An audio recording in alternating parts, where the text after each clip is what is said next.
Well, thank you very much, John, and my apologies to Dr. Zani for missing the first few minutes of his speech. This year, the dialogue celebrates its 10th anniversary, an anniversary in a year of anniversaries that includes the centenary of the outbreak of the First World War and 70 years since the D-Day landings. It was Winston Churchill who said, study history, in history lies all the secrets of statecraft." So as we contemplate the future, the rise of Daesh, Russian aggression in Eastern Europe, the machinations of Iran, the spread of Ebola, we are bound to ask what lessons history contains for us. Complexity has, as John has already said, has replaced some of the old Cold War certainties. We see weapons proliferation, non-state actors peddling an expansionist global ideology, rogue states and ungoverned spaces, and a resurgent Russian Federation. The boundaries between international and domestic threats, military and non-military affairs, are blurring. And those dangers, combined with the willingness of aggressors to rip up the conventional rule books, make our present situation dangerous in an unprecedented degree. It is the concurrent nature of all these threats that seems now to be the new normal. And these are threats not just to our individual national security, but to the international stability on which our trade, our resources, our technologies depend, threats to the world order itself. And I know how essential stability is to economic progress and the advance of democracy, here in the Gulf and here in Bahrain. Our appreciation of the value of international stability demands that we think harder about how it can be guaranteed in future. Just 12 months ago, some suggested that Britain was entering a new era of contingency post-Afghanistan, that our parliamentary vote last year not to launch airstrikes against a Syrian regime deploying chemical weapons marked a more cautious approach to the use of hard power, that the United Kingdom would defend only on the goal line, hoping danger would somehow pass us by. Well, they were wrong. That is not the British way. It wasn't in the Falklands. It wasn't in Kuwait. The evidence points the other way and suggests that far from entering an era in which Britain's armed forces will be used sparingly, we are well into an age of greater uncertainty.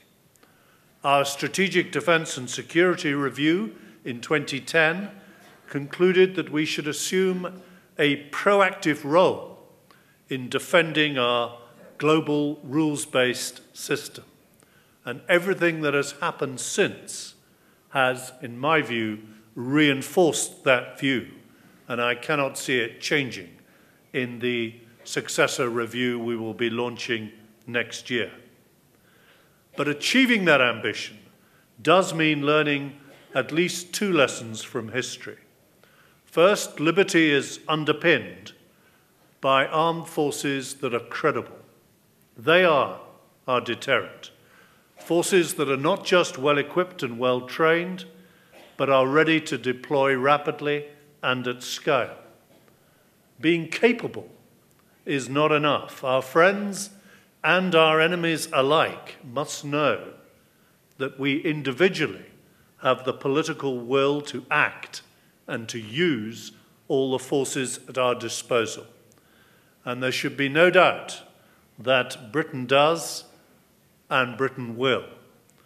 Our Parliament voted overwhelmingly this autumn to launch airstrikes against Daesh in Iraq. Public opinion strongly supported that position.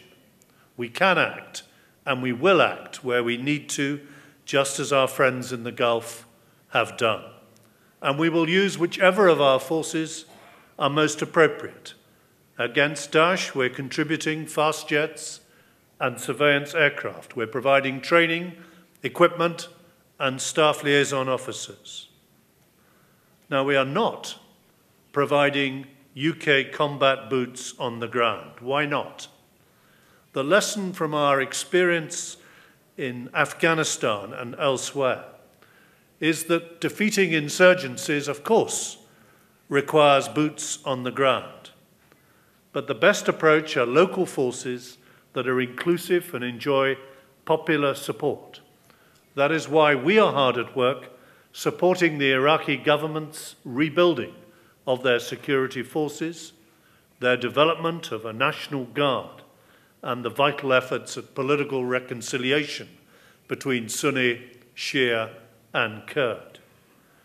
In securing stability in Iraq, in restoring its territorial integrity, I am clear that Iraqi boots must lead. But that does not mean we rule out British boots on the ground in other situations where we need to defend our interests and to assist our allies.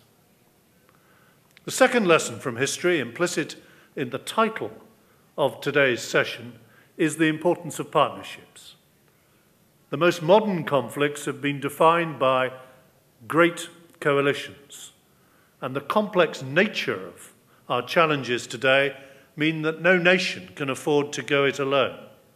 Our Afghan experience of 48 nations working together provides a model for the future. Partnerships now underpin our anti-Daesh coalition, helping to cut off its funding, to stop extremists crossing the border, degrading its capability, and discrediting its poisonous ideology. And the Kuwait conference held in October showed that there is unity in this region and amongst countries as far apart as Norway and Australia to tackle that violent extremism.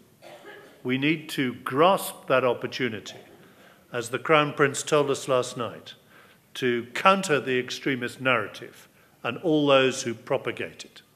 As well as combat boots, we need combat diplomacy, combat communications. When it comes to partnerships, in the United Kingdom, we start from a strong base. We have many friends, particularly here in the Gulf. Soon we will be marking 200 years of friendship with Bahrain. Yet all friendships have room to grow. Our relationships with our Gulf allies are no different. Since that decision to withdraw our permanent presence in the Gulf over 40 years ago, we have often appeared driven by short-term imperatives. Our commitment was described to me as a single year's engagement 40 times over. In my view, old friends deserve better, and that's why today engagement lies at the heart of our strategy. We can already point to strong collaborations, the Gulf Initiative, UK-UAE Task Force, our Defence Cooperation Accords, and Cougar 14, where we deployed our Naval Task Group. The arrangement we signed here last night goes further, not just in expanding our Bahraini footprint, but in considering our defence presence across Bahrain, Qatar, UAE, Oman, Saudi Arabia, and Kuwait as a strategic whole, thinking decades, not years ahead. That will be a key part of our refreshed Gulf strategy. So as we look towards 2050, I see more uncertainty, more competition and confrontation on the horizon. And in that world, there is, of course, a role for soft power, and indeed for the smart power that Joe Nye advocated. But there is no substitute in the end for hard power, and that is something the UK will not forget. So we will not look to act alone. International challenges that we face require international solutions, and the benefits of cooperation extend beyond improved security and increased international stability. Over the past 40 years, our allies here in the Gulf have conjured economic miracles out of their natural resources. So the history of this region has a third lesson for all of us. When you succeed here in the Gulf, we all succeed. The more you are secure, the more we in the West will be secure too. Thank you.